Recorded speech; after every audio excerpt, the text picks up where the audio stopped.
Graad 12 is terug, ons gaan oefen bietjie met die tweede afgeleide doen. So let's practice the second derivative, and what the second derivative can tell us about the original function. Hier het ons 'n funksie fx minus x tot die derde maak minus 6x kwadraat plus x. En die vraag is, bepaal konkaviteit by die volgende x-waardes. Determine the concavity where x equals minus 3. So let's go to, let's determine our second derivative and see what it tells me about concavity. So kom ons gaan eers en ons gaan kry eers ons eerste afgeleide en daarna ons tweede afgeleide. Dis minus 3x kwadraat minus 12x plus 1. Tweede afgeleide kan ons kry is gelyk aan minus 6x minus 12. En ons gaan sit ons punt min 3 in ons tweede afgeleide in. Om te kyk wat sê ons tweede afgeleide by daardie punt. If you substitute into your second derivative, dan het ons 18 minus 12 en dit gee vir my 6. That's a positive value, so 6 is greater than 0, so its concavity upwards. At the point minus 3, over there, approximately, the function is concave na bo. By die punt minus 3 is die funksie concave na bo. Ons kan dit duidelik sien. Goed, x is minus 1, so kom ons gaan vervang minus 1 in die tweede afgeleide, substitute minus 1. So we've got 6 minus 12 gives me minus 6. So hierdie ouetjie is kleiner as 0 en dit beteken dis konkaaf na onder. Konkaaf na onder. Let's quickly look at the point minus 1. We've got a minus 1 over there, and you can clearly see that at that point it's downwards. Kan glad nie water hou nie, so hy's konkaaf na onder. Kom ons gaan kyk waar x gelyk is aan 0, substitute minus 6 times 0 minus 12 gives us minus 12. So again, it's smaller than 0, it's also concave downwards. So concavity is downwards, so that's where x equals 0. It's also downwards.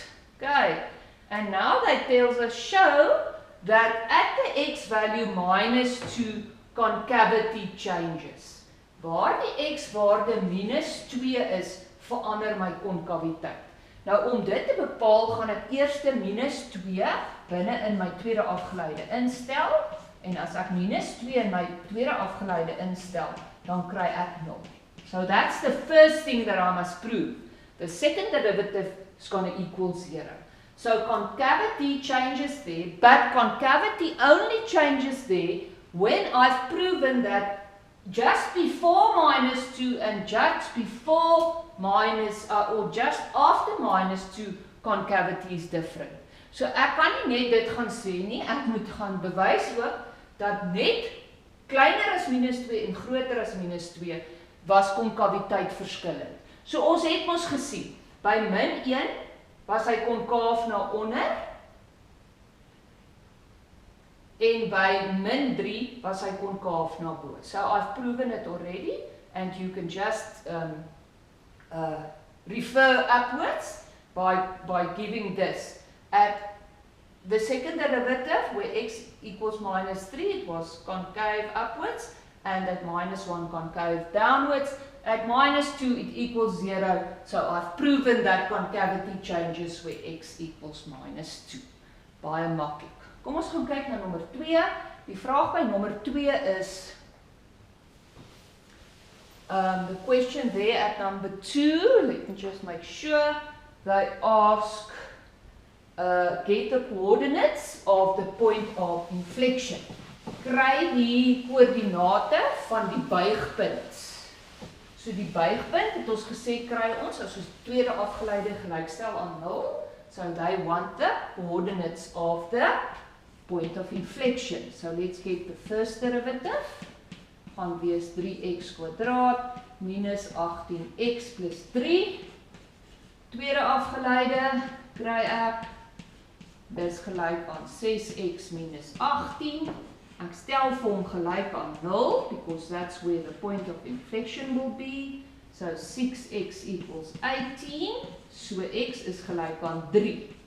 Nou moet ek die koördinaat kry, because that's what the point is, by substituting this value into the original function.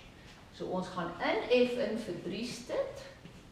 So ek het 3 tot die mag 3, minus 9 maal 3 kwadraat, plus 3 maal 3, minus 5.